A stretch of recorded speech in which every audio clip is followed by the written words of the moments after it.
बिस्मिल्लाहिर्रहमानिर्रहीम, अस्सलाम वालेकुम। किसान दोस्तों, धान की पनीरी हमने खेत में मुंतकिल कर दी, शिफ्ट हो गई है। अब पानी कब कब लगाना है, किस तरह लगाना है और कितना लगाना है, इस बारे में आज की वीडियो में हम आपको मालूमात देंगे। तो जो भी दोस्त हमारे चैनल पे न्यू हैं वो हमारे चैनल को सब्सक्राइब कर लें और हमारे बेल आइकन को ज़रूर दबाएं ताकि फसलों के मुताबिक आने वाली जितनी भी इंफॉर्मेटिव वीडियोज़ हैं वो आप तक जल्दी से जल्दी पहुँच सकें। किसान भाइयों, जब हम अपनी धान की पनीरी को खेत में मुंतकिल कर लेते हैं तो दो चीज़ों का तो हमें ख़ास तौर पे ख्याल रखना चाहिए, और दोनों चीज़ें पानी के मुताबिक ही हैं कि पानी कितना लगाना चाहिए और किस टाइम लगाना चाहिए। क्योंकि ये दोनों चीज़ें अगर हमारा फार्मर, हमारा किसान इस चीज़ के ऊपर आ जाता है और इस चीज़ को सही तरह से कैरी कर लेता है तो ही वो अच्छी पैदावार हासिल कर पाएगा। सबसे पहले तो ये कि जब हम अपनी पनीरी को, धान वाली पनीरी को हम मुंतकिल कर लेते हैं तो हमें कम से कम 1 से 1.5 इंच पानी उसके अंदर खड़ा रखना चाहिए।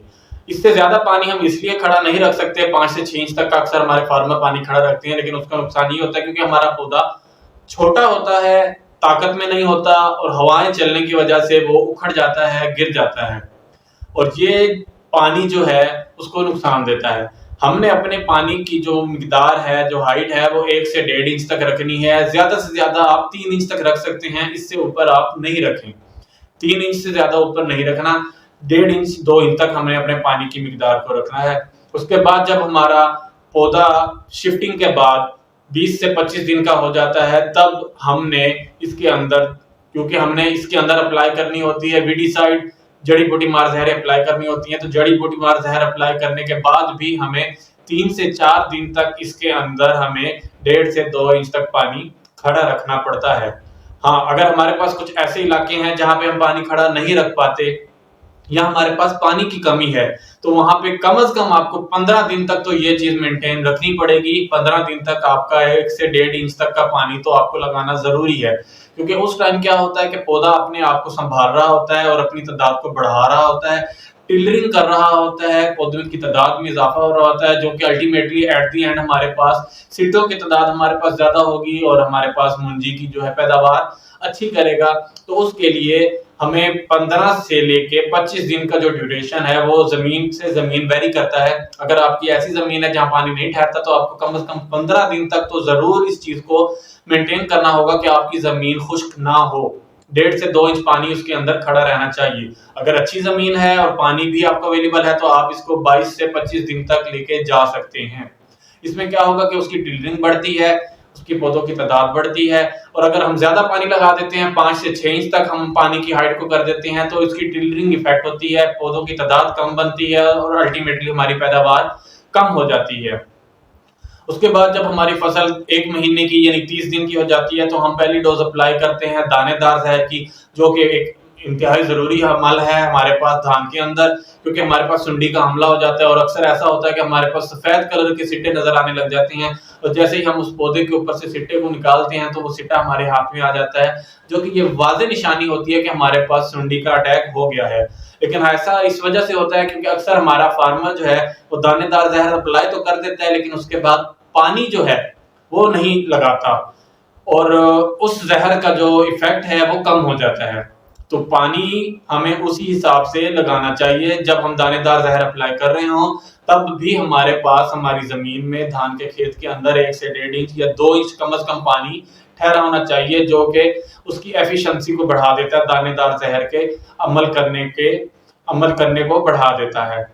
उसके बाद दोस्तों, जब हमारी फसल 2 महीने की यानी 60 दिन की हो जाती है और उस टाइम हम दूसरी डोज अप्लाई करते हैं दानेदार जहर की, सुंडियों से या इस तरह हमारे जितने भी इंसेक्ट हैं उनसे बचाने के लिए, तब भी हमें 1.5 से 2 इंच पानी अपने खेत के अंदर खड़ा रखना लाजमी है। और जब हमारी फसल 2 महीने की यानी 60 दिन की हो जाती है तब वो उस हालत में आ जाती है, गोब की हालत जिसे कहते हैं, जब वहां पे सिट्टा बनना शुरू हो जाता है। तो ये वो दूसरी हालत होती है जो क्रिटिकल स्टेज है, जिस पे हमने जमीन को खुश्क नहीं होने देना। एक तो उस टाइम था जब शुरू के पनीरी शिफ्ट करने के 15 से 20 दिन है, जब वो अपनी टिलरिंग कर रही है, तादाद बढ़ा रही है, और दूसरा अब है जब उसने सिट्टे निकालने हैं, पॉलिनेशन का अमल होना है, दाना बनना है और अल्टीमेटली हमें पैदावार हमारी आनी है। तो हमने किसी भी किस्म का तवक्कुफ नहीं करना, वक्फा नहीं देना, पकाव नहीं लेके आना, तरबतर हालत में रखना है। और 60 दिन से लेके 75 दिन का जो टाइम है हमारे पास, 15 दिन का, ये इंतहाई क्रिटिकल टाइम है, क्योंकि इसके अंदर हमारा सिट्टा भी निकलना है, इसी के अंदर पॉलिनेशन होनी है और इसी के अंदर हमारे पास दाना बनना है।